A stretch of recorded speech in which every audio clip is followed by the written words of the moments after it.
Illegal fishing vessels thought that they can hide, but satellites and AI are catching them in the act in marine protected areas. Today, I'll show you how this new technology is turning the tide for ocean conservation. When I read a recent study, I was shocked to see how many fishing vessels were detected inside marine protected areas, especially the more remote ones.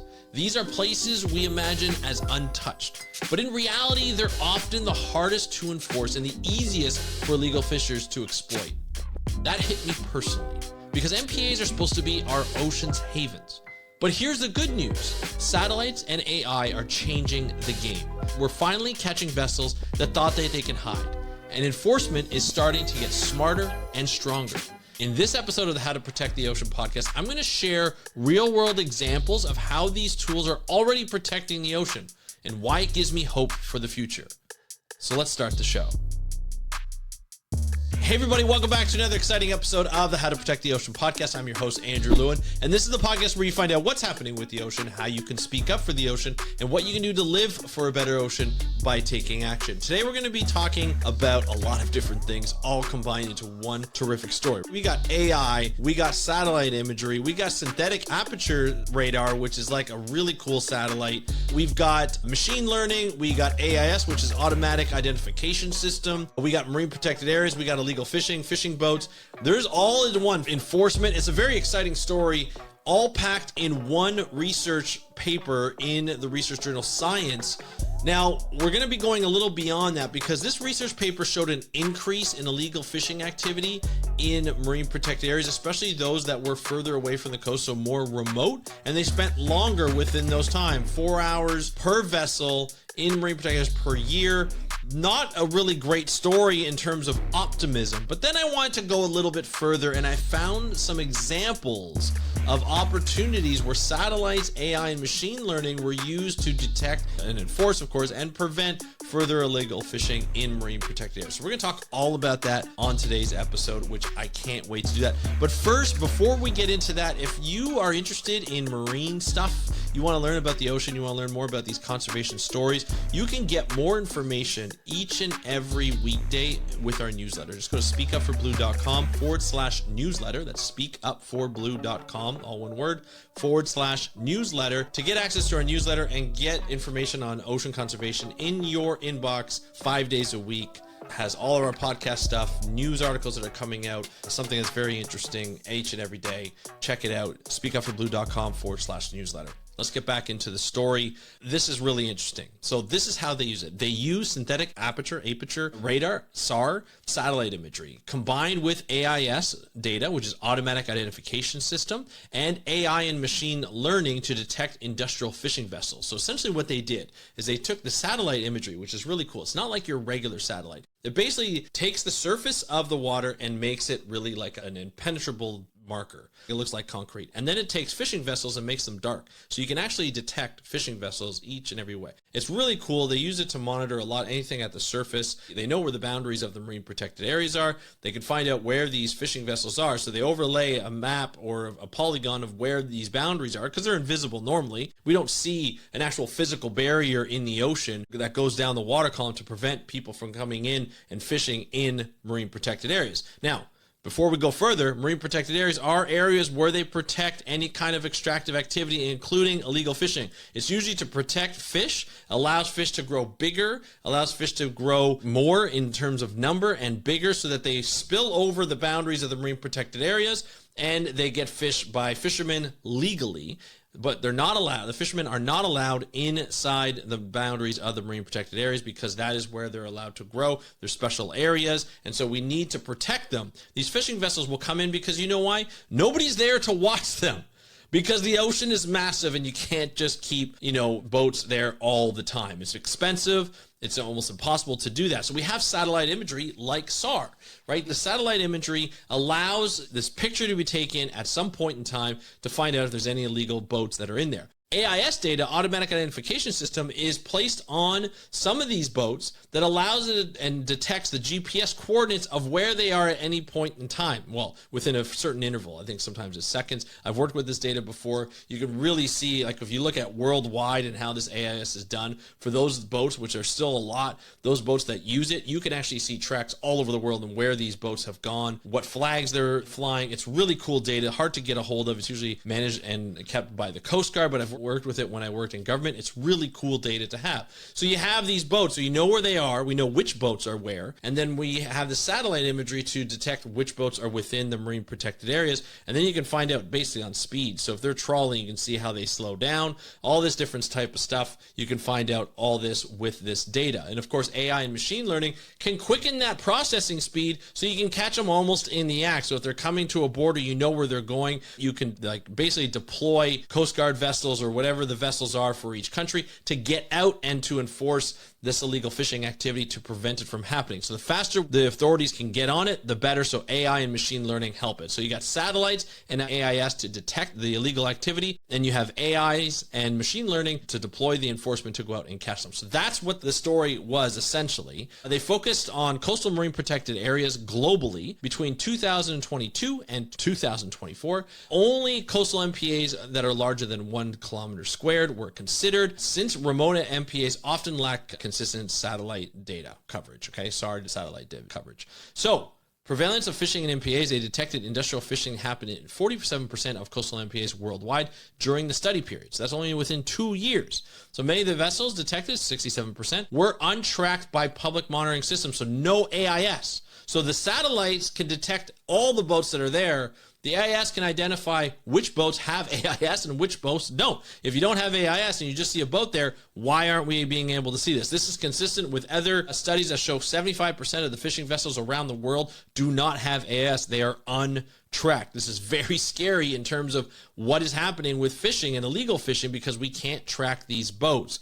More effort needs to be done to track every single fishing vessel that is around anywhere. So having untracked vessels, not good. So surprisingly, the most restrictive MPAs, where extractive activity is supposed to be prohibited at all costs, still had a lot of untracked vessels. About 80% of detections in those MPAs were untracked. So that makes sense because they're not supposed to be there. So why would you have a tracked vessel in there? So that makes sense, but still pretty scary. So the effectiveness or the lack thereof was not just tied to how restrictive the MPA is, like legally by IUCN standards, but more strongly to remoteness and size of the MPA. So large and remote MPAs had more fishing vessel detections. Now, what's interesting to me is I wonder if we actually talk to these fishers, if they even care about the boundaries, or they are just going where the fish are. Now, ideally, in the marine protected areas, because they work so well, you will see bigger and more fish. And so that's why they're probably going within those areas. So the average fishing vessel inside the MPAs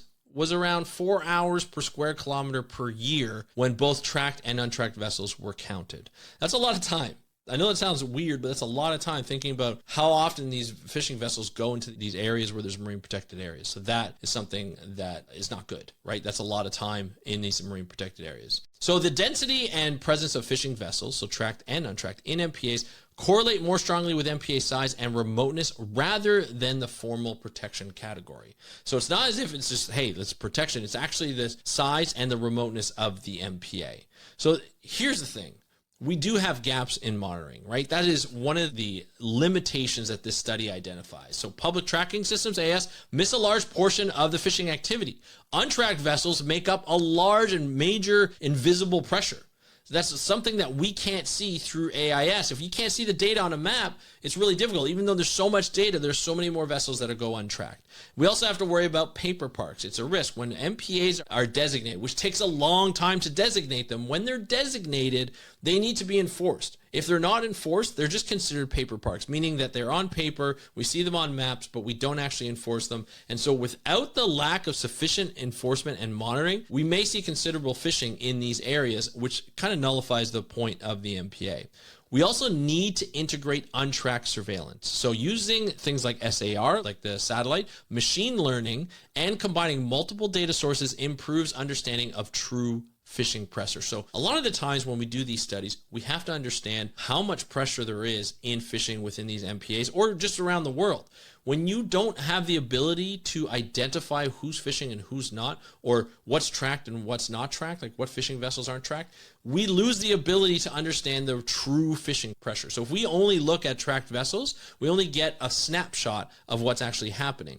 It's only a small representation. When we have more vessels that are untracked, this can't be done. This is up to the fishing fleets or even the countries that allow fishing vessels to fly their flags. That's a whole thing. If you look at my recent interview with Dan Scarrett, you'll understand what these flags do and how easy it is to manipulate these flags and to fly under a different flag and be able to do pretty much whatever you want when these countries are not enforcing any of their laws, or if they even have laws, they may not have as many laws. So in integrating this information, this surveillance, so SAR, machine learning, AI, combining multiple data sources improves the understanding of true fishing pressures. Then you have model prediction. So because of limitations, not all vessels are greater than 15 meters, variable satellite coverage, which is hard to get total satellite coverage whenever you want because they're in orbit and they only fly around certain areas once or twice a day. Distinguishing transit versus fishing vessels. So some are just in transit, some are actually actively fishing. And then the metrics that are estimates.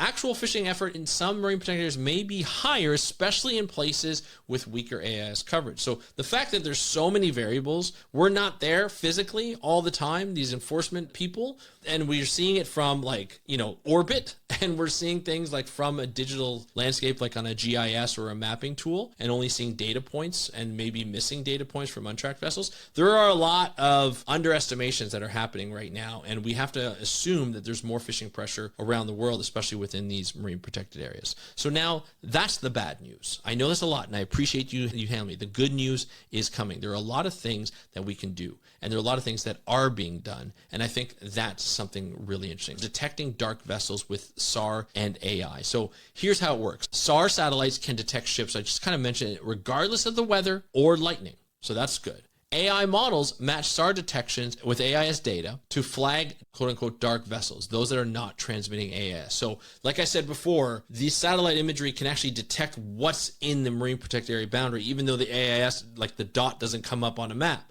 So an example of this is a 2025 study found that 67% of vessels inside the MPAs were untracked, right? This is the study that we just talked about. So now that we can detect untracked vessels, we're going to be able to understand how many of these untracked vessels are going to be there and maybe be able to deploy these vessels through like AI prediction models or machine learning prediction models. So authorities can prioritize patrols towards areas with high tracked vessel activity, closing a major enforcement gap. That's something that's really important. So here's another thing that they can do, guiding patrols with real-time alerts. So AI-driven analytics turn raw satellite detection into real-time alerts for coast guards and fisheries officers. So an example is the country Gabon partnered with NGOs and Global Fishing Watch to use satellite data to direct naval patrols, leading to the arrest of industrial trawlers operating illegally in MPAs. So instead of patrolling blindly, authorities can intercept in real time, saving fuel and resources. That's a big win and a great example. Then you have the legal and court-backed evidence. So satellite imagery combined with vessel tracks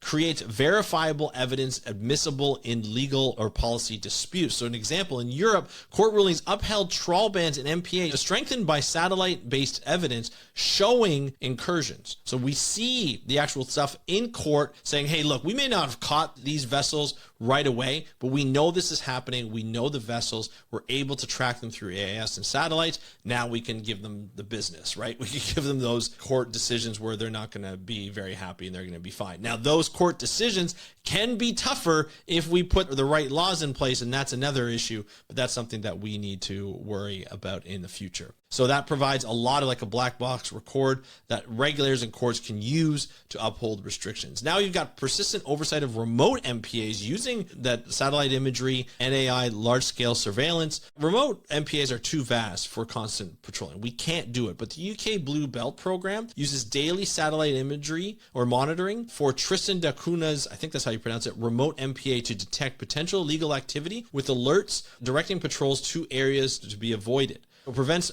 remote MPAs becoming paper parks by providing consistent, low-cost oversight. So again, directing patrols through quick processing of this data to say, hey, we actually found something when we're able to do, and we're going to direct these patrols to enforce that. Over time, that's going to decrease what's happening. In Palau in 2025, using the combined satellite surveillance with long-range drones to enforce its national marine sanctuary covering one of the world's largest no-take zones. So they use satellites to detect suspicious vessels, drones to verify and collect high-resolution imagery, and AI models confirming fishing activity, so the gear types, the patterns of behavior, etc. So it creates a layered monitoring system, increasing deterrence while reducing cost of ship-based patrol. So think about this again. It's not just blindly patrolling the water where you'll never be able to find this. If you ever played Battleship, if you ever played the game Battleship, before you hit your first boat, you're blindly trying to hit like A10 or B this or B5 or something like that. And then you finally hit something.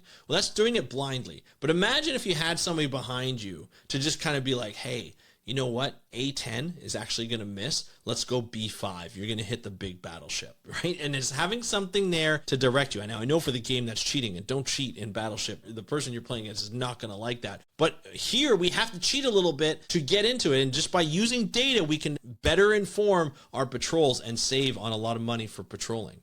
So then you got the promotion of transparency and deterrence. So publicly sharing satellite detected vessel activity pressures fleets to comply. So just that public pressure allows us to say, hey, this fishing vessel is awful. Where do they work? Oh, they work for such and such. That's who sells to such and such place. Don't buy from them. That public pressure, as we've seen like in the cancellation society that we live in today, that could help deter boats from doing such a thing. So Chile publishes industrial and artisanal fishing vessel tracks on Global Fishing Watch and uses AI analysis to plan patrols. They just publicly just put it out there. So the transparency itself becomes a deterrent. Knowing your vessel's movements may be visible to NGOs, journalists, and the public reduces rule breaking. So think about that. Just think about these things that are actually working in countries where we can do better, and we've been doing better. It is a very difficult challenge to manage fisheries across the globe, especially in areas in the high seas where countries don't really have a lot of ability to enforce. But in their own boundaries, in the exclusive economic zone, where they can enforce things, it becomes a bigger picture. And if you can use things like AI, you can use things like satellite imagery, AIS, any kind of GPS technology, because there's others than AIS. You can use drones even to direct patrols to say, hey, you know what? We found the vessel. Boom, let's go get them and let's enforce what we're trying to do and let's protect this marine protected area truly and really decrease the amount of paper parks that we actually have. We know marine protected areas work, but we need to help them by enforcing them from extractive activities like illegal fishing. And we can do that using the new technology. It's being done. Although we can detect a lot of stuff, bad stuff happening, now we can really focus on remote areas, larger remote areas, to say, hey, we need to invest more of this technology or more money into this technology to detect things that are illegal activities such as fishing and be able to enforce it better. That's the episode for today. I thought I would do a little bit of a deep dive. I know this is a longer episode than we normally do, but I thought this was really interesting, and it's something that we need to continue to invest. So what you can do specifically as an individual is support places like the Global Fishing Watch, right? Support organizations like the Ocean Conservancy, Oceana, World Wildlife Fund. These are all organizations, large organizations, international organizations that have global partners, not only from a conservation side, but also on the fishing side, because there's a lot of fishing partners